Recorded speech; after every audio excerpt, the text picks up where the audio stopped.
foi. E a Bíblia Sagrada está aqui nas nossas mãos, orientando e nos dirigindo.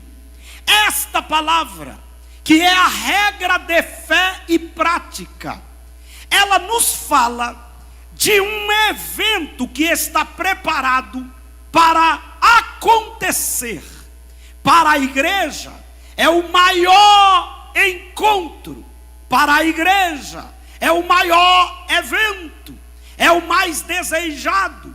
É a esperança nossa. Tem gente que não consegue entender por que o cristão passa tanta dificuldade e não desiste. Porque a nossa esperança é a vinda de Jesus para buscar a sua igreja.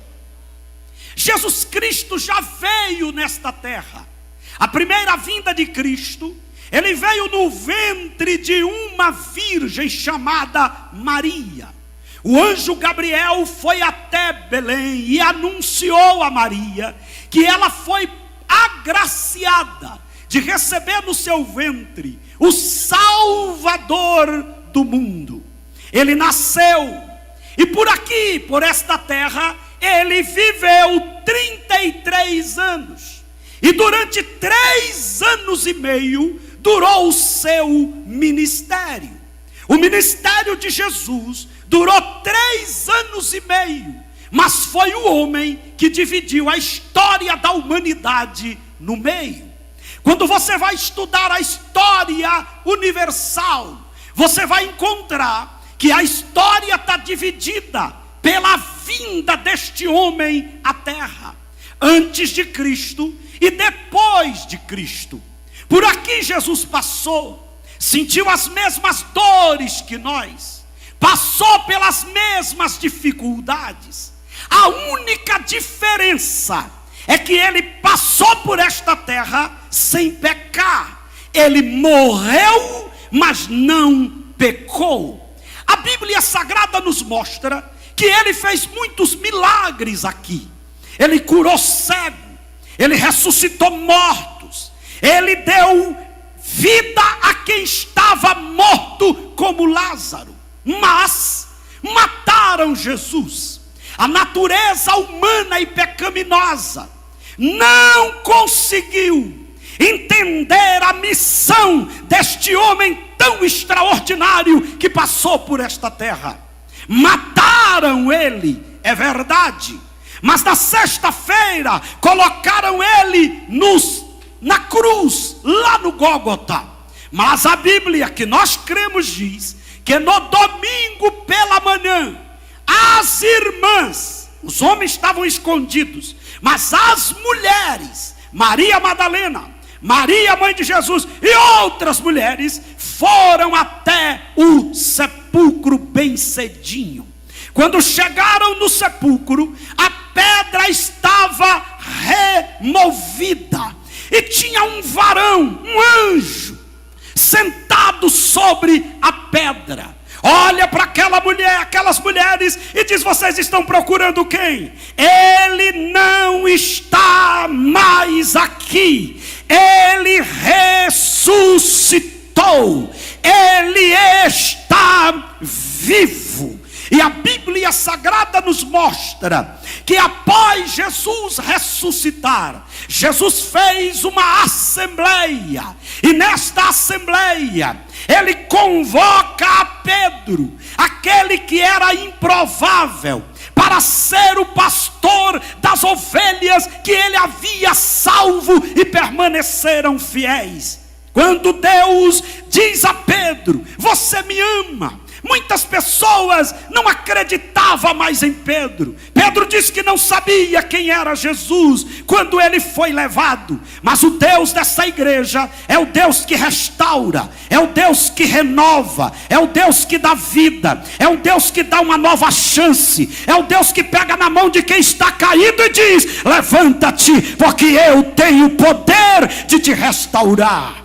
A igreja agora começa. E no dia de Pentecostes, em Atos capítulo 2, a Bíblia Sagrada diz que um vento veemente, impetuoso, veio sobre a igreja, e todos foram cheios do Espírito Santo. E ali começa a história da igreja.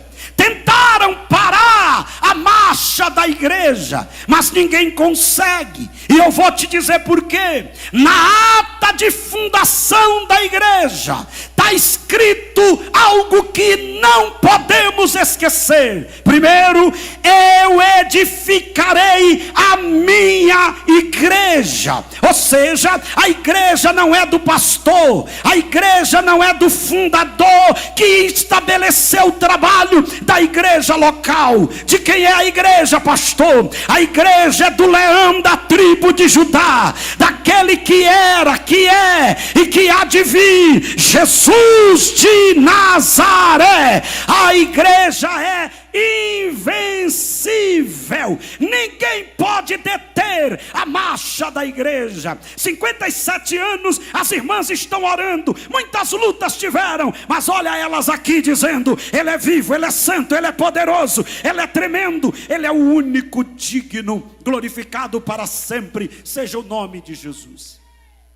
Quando Jesus esteve aqui nesta terra, Ele sentou sobre o Monte das Oliveiras. Quem já esteve em Israel, o Monte das Oliveiras é um lugar estratégico. E lá do Monte das Oliveiras, que dava para ficar, que fica de frente do templo, que hoje foi destruído e tem uma mesquita no lugar, os discípulos estavam perguntando: olha, Senhor, capítulo 24 de Mateus, como é que a gente vai saber que o fim dos tempos está se aproximando? E Jesus começou a trazer os sinais que mostram quando Ele estava próximo de voltar. Olha, vocês vão ter que estar atentos, vocês vão ter que estar cientes desses acontecimentos. Depois que Ele tem essa conversa com os discípulos, a Bíblia Sagrada diz que Ele conta uma parábola. Parábola é uma figura de linguagem. Essa figura de linguagem é Jesus usando um exemplo para falar de uma história.